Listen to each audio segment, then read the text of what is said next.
Kumusta kamong tanan? Hinaut pa ang Ginoo, mag-auban kanunay kanato karon. Samtang kita magatuon sa iyang pulong. So sa dili pa kita magsugod atong ihatag ang tanan sa iyaha. Ang atong panahon, ang atong hunahuna, ang atong kasing-kasing, ang atong atensyon atong ihatag sa Ginoo. Among amahan nga langit nun, daghang salamat karon nga kami sama si gihapon makatuon sa imong balaang pulong. Ginoo, nagapasalamat usab kami ni San Pablo nga iyang gisakripisyo ang iyang kinabuhi aron nga kami makadungog sa balaang pulong sa maayong balita nga tungod sa imong gugma imong gihatag ang imong bugtong nga anak aron kami maluwas sa kasalanan. Ginoo, uban ni kami karon, wala kami mahimo kung dili sa imong tabang lamang. Sa ngalan ni Jesus nga among manluluwas. Amen. Karong adlaw moadto na kita sa Kapitulo 20 sa sinulat ni Dr. Lucas sa mga buhat.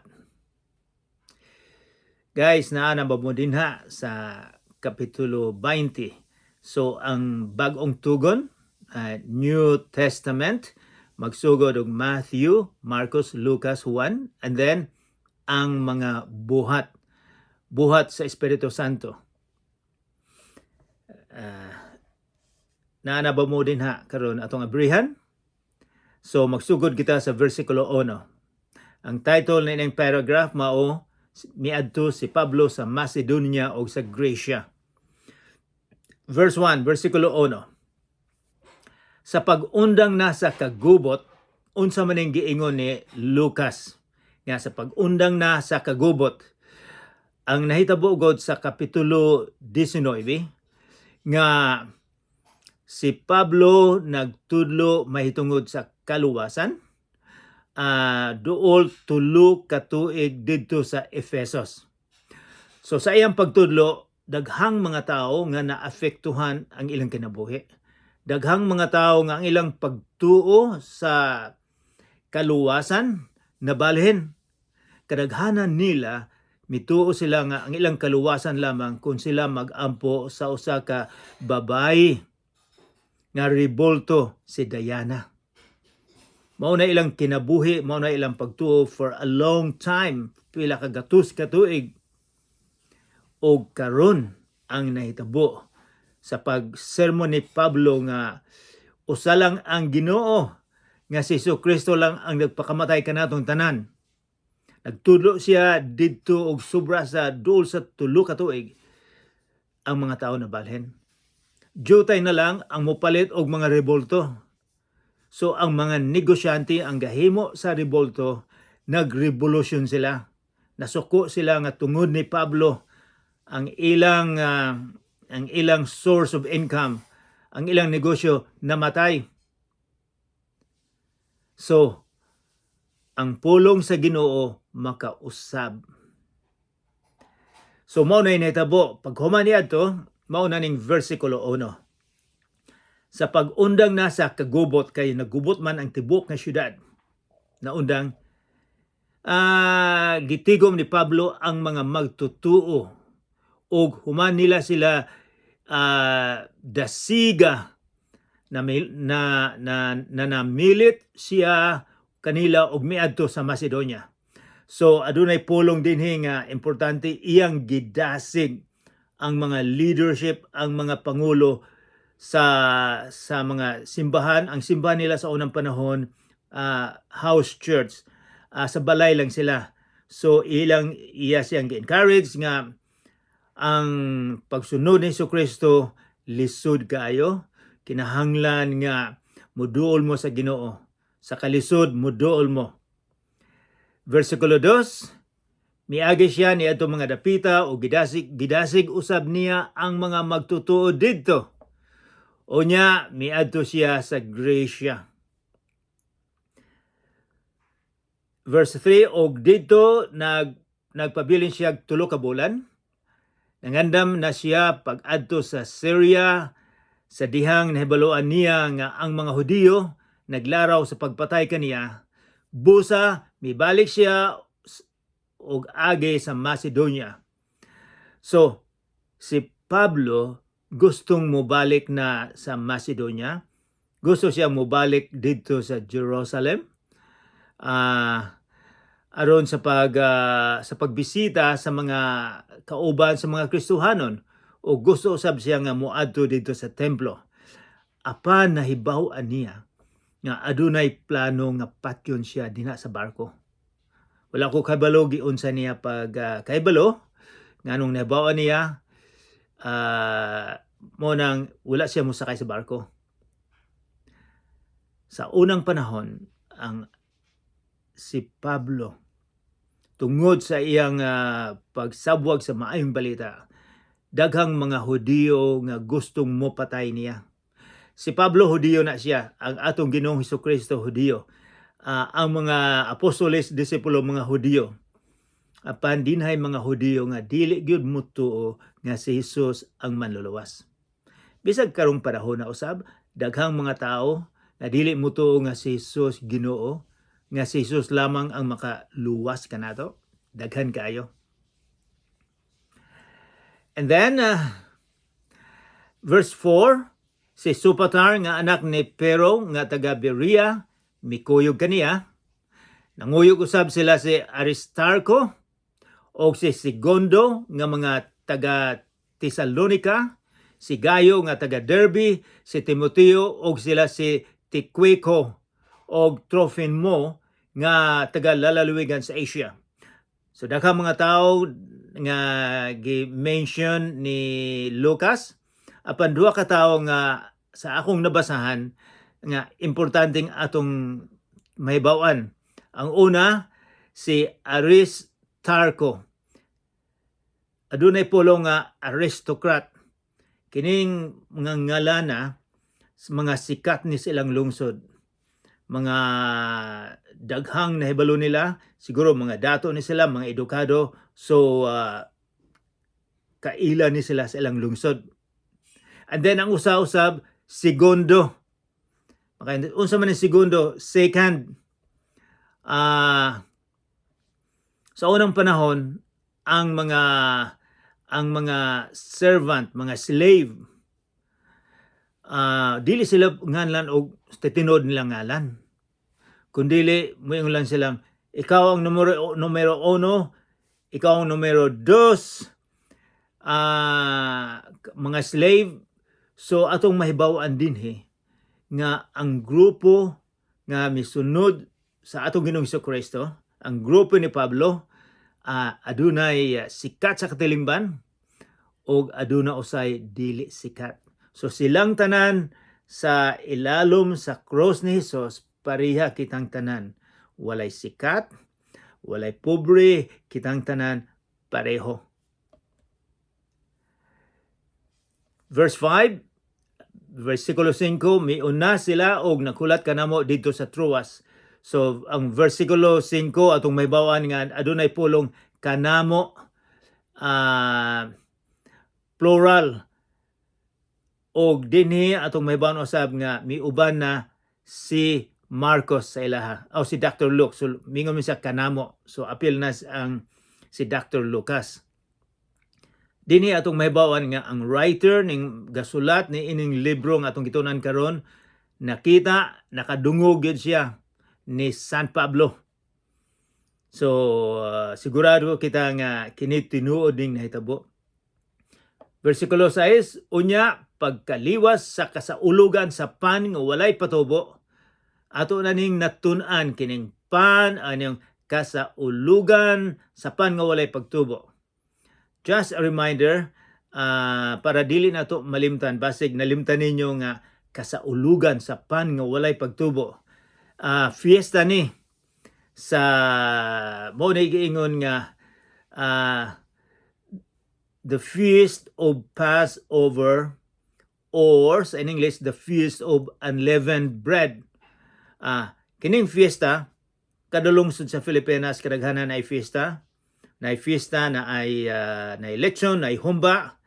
Apan sila ang fiesta nila ilang gihinumduman nga sa dihang gikuha sila sa Ginoo dito sa Ehipto paingon sa promised land nga gisaad sa Ginoo, ang Ginoo gauban nila. So katong gibuhat sa Dios, ila ning gihunumduman, ila ning gicelebrar kada tuig, dako kay ning celebration. Pan nga walay patubo. And then daghang excuse me.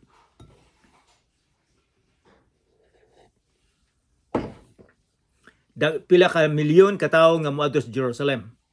So kadaghanan sa mga Hudiyo moadto gyud, mo celebrar sa fiesta.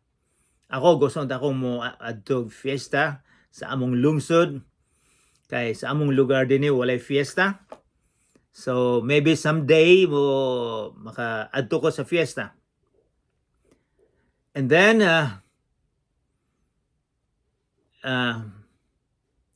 otro ang verse 6, unya pagkaliwas sa kasaulugan sa pan nga walay patubo, milawig kami gikan sa Filipos og sa paglabay sa 5 ka adlaw nangabot kami sa Troas ug didto nagpabilin kami usa ka semana. Verse 7, ang katapusang pagduaw ni Pablo sa Troas.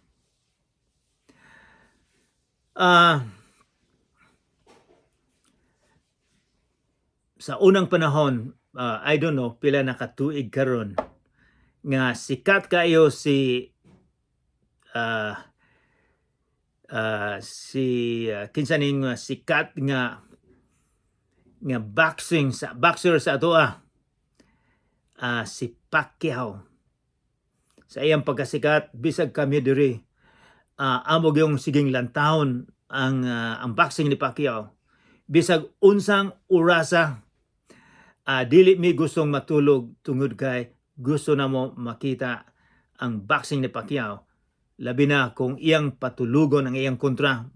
Musinggit mintanan o kay bula usab kita nga natulog siya kausa. And sa akong gisulti nga niining panahon na basta si Pacquiao dili gyud mi matulog kay gusto na akong lantahon. So tan-aw nato dinig unsa may nahitabo ni San Pablo ug sa mga tawo nga naminaw niya. Nahibalo kita nga si San Pablo usa sa pinakamaayo nga magwawali, pinakamaayo nga mutudlo sa Biblia, sa pulong sa Ginoo.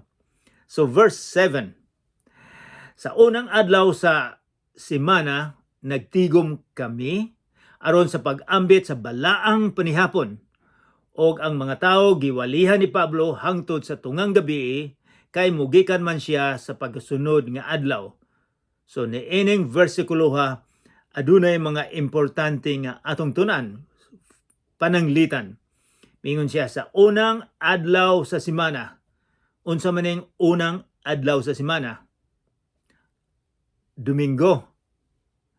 Nagtigom sila unsay purpose and unsay tuyo aron sa pag-ambit sa balaang panihapon. Unsa man ning balaang panihapon? Dili ba si Jesus sa dihang sa gabi, so wala pa siya muadto sa cross, nanihapon sila, mao nay gingon the last supper, pinakakatapusan nga panihapon. Didto si Jesus nagbilin siya og mga importanteng mga butang nga kinahanglan mahibaw-an sa iyang mga disipulo. O didto usab ang pinakakatapusan nga panihapon, didto miingon siya sa gihatagan niya mainom ang mga disipulo niya. Kini bino, miingon siya, kini ang timailhan, kini himuan ninyo aron nga paghinumdum nga ako nagpakamatay, nga ang akong dugo akong gipaagas para sa tanan. And then mikuha po siya pan nga walay patubo. Siya, kini ang simbolo sa akong lawas. Kini inyong himuon aron nga inyong mahinumduman nga ang akong lawas akong gihatag. So maunay giingon dinhi nga balaang panihapon. So sila di ay mga sobra sa mga 20 katuig human namatay si Jesus. ila nang giselebrar ang the Last Supper, ang panihapon, ang communion. Pero dili Sabado, kay kini sila nagpalayo na og sugod sa mga gihimo sa mga Hudiyo. Ang mga Hudiyo, miingon sila nga musimba lang gyud og Sabado. Apan ang mga Kristohanon nga kadaghanan dili na mga Hudiyo, mga Hintel, mga pagano nga nahimong Kristiyanos, nagpalayo na sila og diyuta, nagsugod na sila. Pero pag humag usa ka gatos ka tuig, ang mga Kristohanon wala na mosimbag Sabado, kundi unang adlaw na Domingo. So dinhi ilang giselebrar ang pagkamatay sa atong Ginoong Kristo. So importante kay na nila. So unsa gihimo pa? Og ang mga tawo giwalihan ni Pablo hangtod sa tungang gabi kay mugikan man siya sa pagsunod nga adlaw. So sobra sa 6 ka oras nga siya nagwali, nagtudlo sa pulong sa Ginoo. Sayon ba nga maminaw sa usa ka tawo? Si San Pablo usa sa mga banggiitang mga magwawali. Ako dili ko matigo. Siguro kung ako ang mosermon og 6 ka oras, wala na maminaw. Bisag sa ato sigurong pagtudlo, sa akong pagtudlo, siguro naiuban nga katulgon. So si Pablo nagsermon og 6 ka oras. Versikulo 8, daghang mga suga dito sa lawak sa itaas, diin kami nagtigom. Miingon si Lucas, Dr. Luke nga adunay daghang suga kini ikatulo ka andana. Kay wala elektrisidad sa unang panahon. So verse 9, niadtong higayon na si Eutico nga usa ka batanong lalaki naglingkod sa bintana. Samtang nagwali si Pablo, nagduka si Eutico ug unya nakatulog ug nahulog. Nakatulog ug nahulog sa bintana. Sa yuta, gikan sa ikatulong andana sa balay. So taas kaayo ni. Patay na siya sa dihang gikuha sa mga tao. So, usahay peligro di ay. Nga kung naay sulti mahitungod sa pulong sa Ginoo, nga kita magduka-duka, nga kita makatulog, dinhi nahulog, namatay si Eutico. O sa may mahitabo sa versikulo 10, apan nanaog si Pablo ug miuko ug gigakos niya sa Eutico. Unya miingon siya, ayaw ka mo kabalaka kay buhi pa siya. So naibalo og tungod sa gahom sa Ginoo, gihatagan og kinabuhi pag-usab si Eutico. Gigamit si Pablo. Apan nanaog si Pablo, to say, na verse 11, unya mibalik si Pablo sa itaas og gipikas-pikas niya ang pan ug mikaon. So ilang gihuman ang ilang communion. Og mikaon nakigsulti siya kanila hangtod sa kaadlawon ug unya mibiya siya kanila. Buhi nga gidala sa mga tawo si Eutico ngadto sa ila ug nalipay sila pag-ayo. So, Eutico nabuhi ug nakadungog usab sila sa mensahe ni Pablo. So nalipay sila dako. And then versikulo 13. Miuna kami gikan ug milawig ngadto sa Assos aron among hapiton si Pablo kay mauman kini ang iyang gitugon kanamo kay nagbaktas man siya sa pag-adto didto. So nagtugon siya nga ako mulakaw lang ko, magkita ta didto. Sa versikulo 14 sa iyang pagsugat kanamo sa Assos, gipasakay namo siya ug mipadayon kami sa Mitilene. Mayon tag naatay mapa pero tan-aw lang nato ni sa mapa the next time. 15, gikan didto milawig kami sa pagkasunod na adlaw, miabot sa atbang sa Kiyo. Paglabay sa usa ka adlaw miabot kami sa Samo o sa pagsunod adlaw midangat sa Mileto.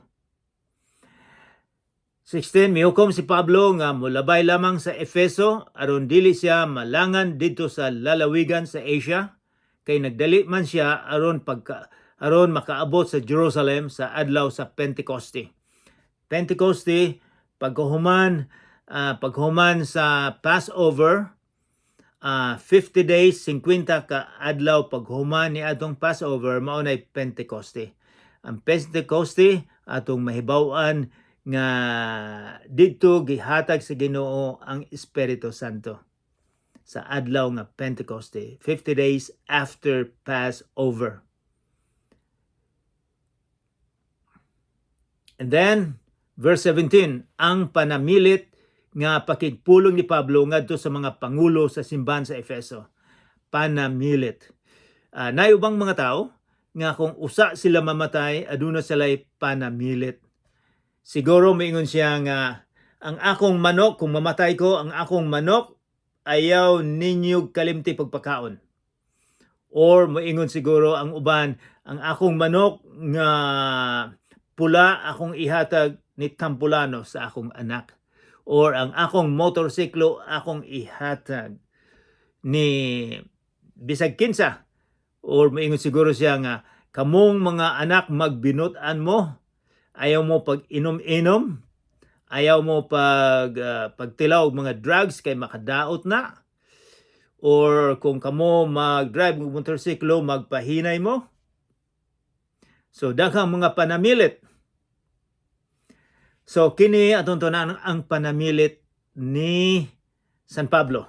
Ako wala ko kay balo og kung usa ko mamatay, unsay akong panamilit sa akong mga anak, sa akong mga apo, sa akong asawa. Verse 17, kini ang panamilit ni San Pablo. Importante kay ni.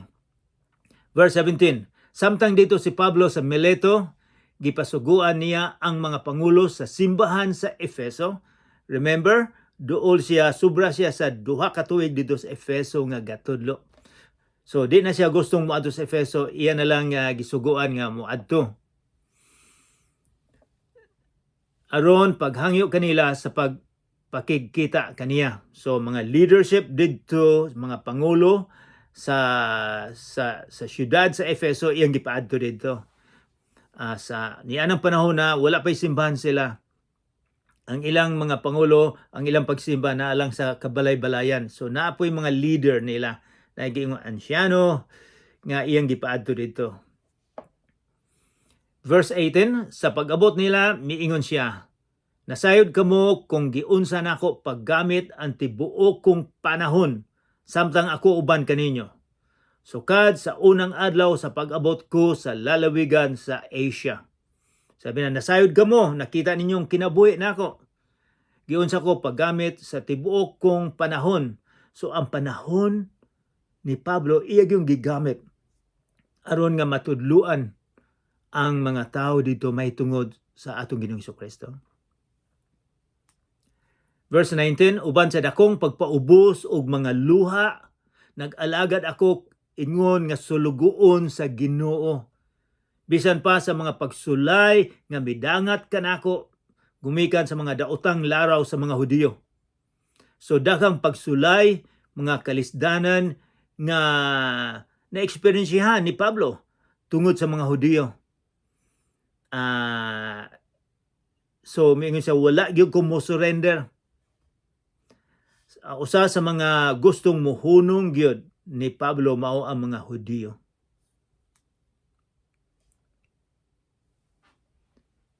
Verse 20, nasayod kamo nga wala ako'y gihikaw bisan unsa nga makatabang kaninyo. Samtang nagwali og nagtudlo ako kaninyo atubangan sa katawhan og diha sa inyong mga puloy-anan.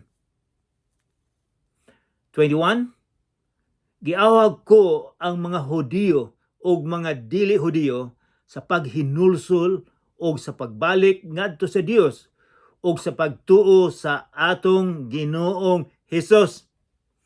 So dinhi atong mahibawan nga si San Pablo mituo nga si Hesus Ginoo. Daghang mga tao sa kalibutan karon nga dili mo tuo nga si Jesus Ginoo. Moingon sila tao lang na. Ang ubang relihiyon moingon nga kung mutuo mo nga si Jesus Ginoo, maimperno mo. Kinahanglan mo sunod mo sa among gitudlo. Kinahanglan mo sulod mo sa among relihiyon para kamo dili maimperno. Sila si Jesus dili na Ginoo. Apan si dinhi atong mahibaw-an nga si San Pablo miingon nga si Jesus Ginoo. Miingon siya ang iyang gisermon didto sa Efeso, maghinulsol sa sala na ipulong maghinulsol. Unsa may buot ipasabot og maghinulsol.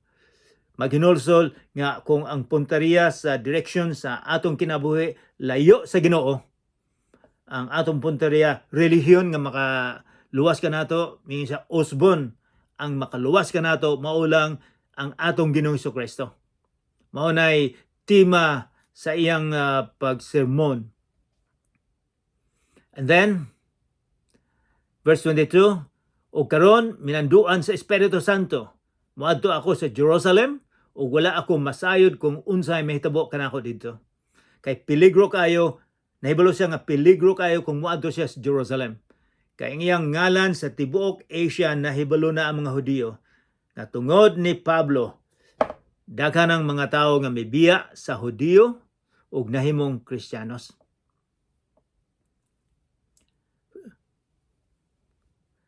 Verse 23, ang nahibaluan ko lamang mao nga ako gipasidunggan sa Espiritu Santo nga sa matag syudad naghulat kanako ang bilangguan og mga kasakit.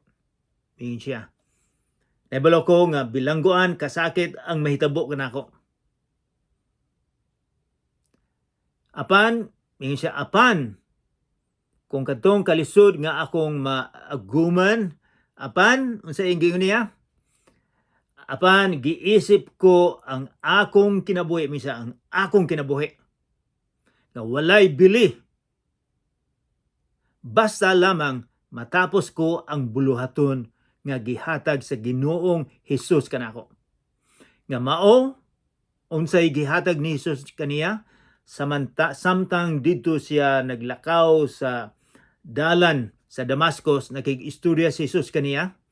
Mingon siya nga mao ang pagsangyaw sa maayong balita sa grasya sa Dios. So maoy, mingon siya, ang akong kinabuhi walay bili. Basta mahuman lang niya ang gisugo ni Jesus sa iyang kinabuhi. Unsay gisugo ni Jesus? Pagsangyaw sa maayong balita sa grasya sa Dios. Unsa importante di ay kaayo ni. Wala siya moingon, wala si Jesus moingon kaniya, kamong tanan kinahanglan mo apil mo sa usa ka relihiyon. Daghang relihiyon sa ato Ang atong Ginoong Jesucristo wala moingon. Si San Pablo wala moingon nga moapil ka niining usa ka relihiyon. Ang iyang gisangyaw, maayong balita sa grasya sa Dios. Maayong balita, unsa maning grasya sa Dios. Ang grasya sa Dios, wala kay gihimo nga ikaw maluwas. Gipadala sa Amahan ang iyang bugtong nga anak aron nga mo'y mupalit sa atong kasalanan. Iyang gipaagas ang iyang dugo aron nga kita maluwas. Ikaw ako tungod sa atong sala, maimpierno man ta. Mao na itong padulngan. Apan tungod sa dakong gugma, ang Amahan miingon nga dili ko gusto nga kamo maimperno. Ako ang nagsentensya kaninyo. Ako usab ang mubayad, akong ihatag ang akong anak para mabayran ang inyong sala. So, lisod ka ining masabtan. Pero atong mahibaw-an na tungod sa iyang gugma. So mao nay gusto ni San Pablo nga ang mga tawo mahibalo dili sa relihiyon kundi kung unsay gihimo ni Jesus dito sa Kalbaryo, kundi ang atong relasyon sa atong Ginoo. And then verse 25, naduaw ko kamong tanan og nawalihan maitungod sa gingharian sa Dios o karon nasayod ako nga dili na kita magkita pag-usab. Mingon siya, ako nagwala na ninyo pela sobra sa 2 ka tuig mahitungod sa gingharian sa Dios. Unsa man ning gingharian sa Dios nga giyon niya? Nga ang Ginoo maoy magdumala, dili ni political nga gingharian, kundi espirituhanon nga gingharian, nga si Jesus nga naghatag sa Espiritu Santo maoy magdumala sa atong kasing-kasing. Nga ang gusto sa atong Ginoo maoy masunod, mao nay gingharian niya. And then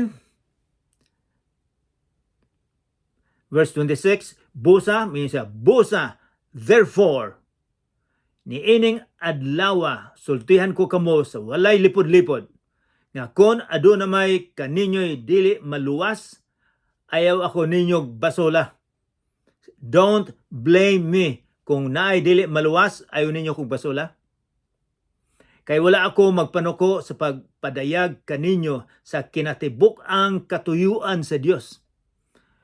Ang tuyo sa Ginoo iyang gisulti niya, iyang gisermon, iyang gitudluan sila. Siya ayaw ninyo kong basula. And then now say gisulti niya. Yun siya. Kay wala ako magpanuko sa pagpadayag kaninyo sa kinatibuk-ang katuyuan sa Dios. The whole counsel of God na makita lang sa Biblia. 28, kini mahitabo ni. Yan siya, kamong mga leadership, mga pangulo, bantayin ninyo ni.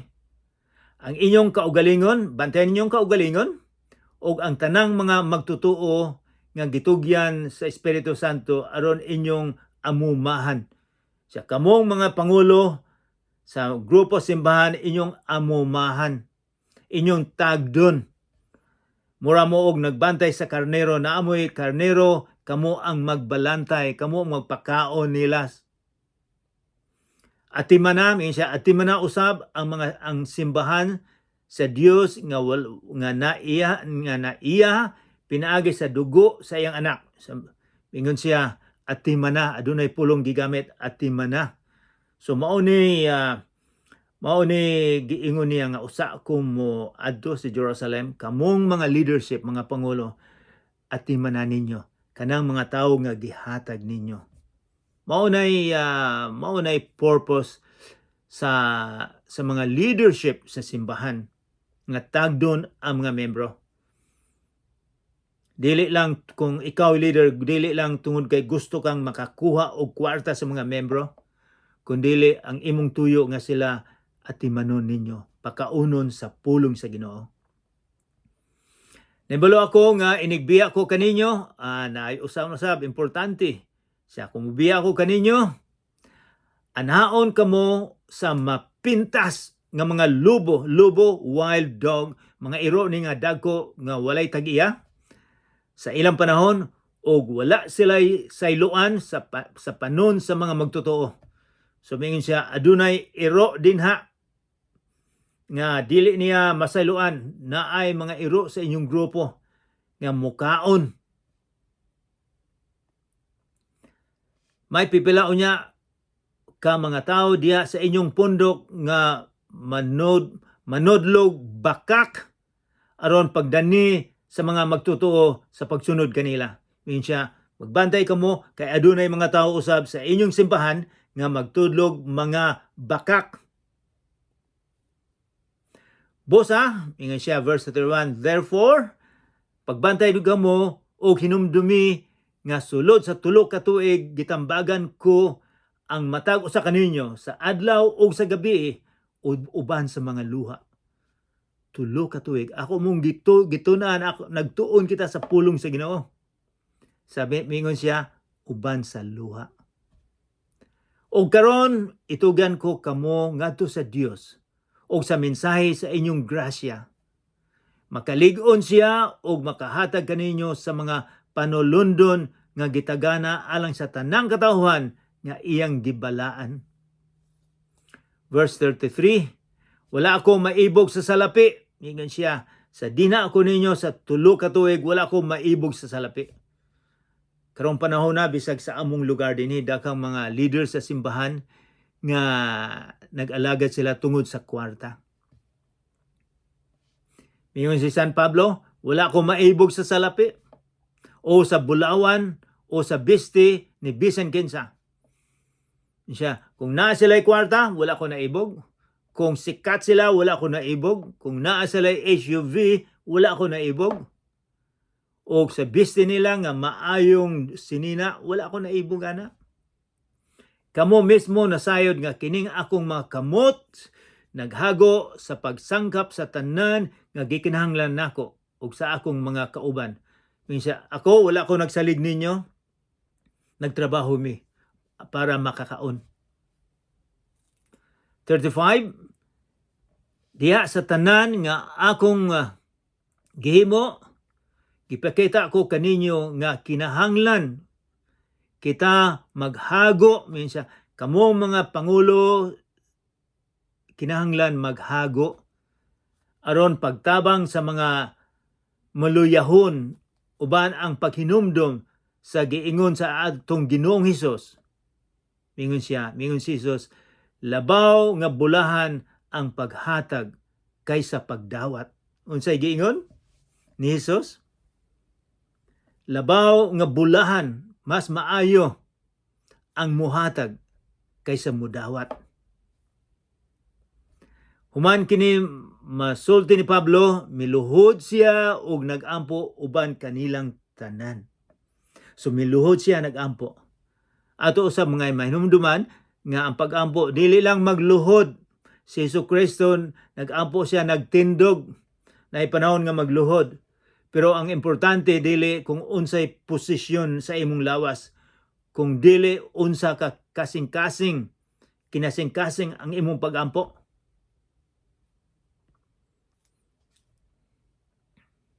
Verse 37, naghilak silang tanan ug migakos ug mihalok kaniya sa pagpanamilit. Silang tanan naghilakay. Gihalog nila si San Pablo. Sa ilang panahon sa una, ang maghalok normal na sa ilaha sa pagpanamilit. Kay mingon si Pablo, dili na kita magkita. Dili na ninyo ko makita. Verse 38, nasubo sila pag-ayo tungod sa gisulti ni Pablo. Nga dili na sila magkita pag-usab. Unya gihatod nila siya ngadto sa sakayan. So dinhi nahuman ang kapitulo 20. Dinhi atong makita giunsa pagmahal ni Pablo ang mga tawo, ang mga Kristiyanos. Mga tawo nga misunod sa atong Ginoong Kristo. Magampo kita. Unsa may atong buhaton. Unsa may atong buhaton nga si Pablo, daghang mga Kristohanon sa panahon ni Pablo og pila ka gatos ka tuig pagkahuman niya na nagpakamatay sila tungod sa pulong sa atong Ginoong Kristo. Ang uban gikaon og leon. Ang uban gisunog aron nga ang pulong sa Ginoo masabwag sa tibuok kalibutan. Unsa may imong himuon, unsa may akong himuon. Magampo kita. Ama namong langit nun, daghan salamat sa balaang pulong nga imong gihatag kanamo karon. Ginoo, hinaut po untang imong abrihan ang among tagsa kakasing-kasing. Aron nga kami mutuo ug musalig nga na kanimo lamang. Ginoo, pasayloa kami sa among mga kasalanan. Sa ngalan ni Jesucristo nga among manluluwas. Amen.